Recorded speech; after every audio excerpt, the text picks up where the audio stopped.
Hey everyone, and welcome back to another video. In this video, I'm going to show you how to rename your Meta AI glasses. Now, this video is going to be particularly useful for individuals. Let's say that you want to go ahead and rename your glasses. How do you actually go ahead about doing so? Now, this video is going to be short, sweet, and simple, guys. There's not going to be a lot of steps involved.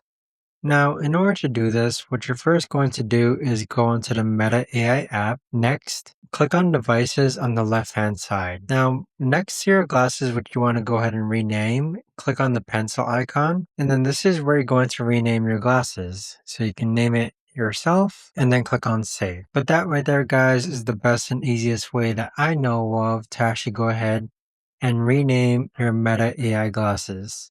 If you guys know of a better or easier way to actually do this, let me know in the comments down below. I would love to know. Thanks so much for watching everyone, and I'll see you guys all in the next video.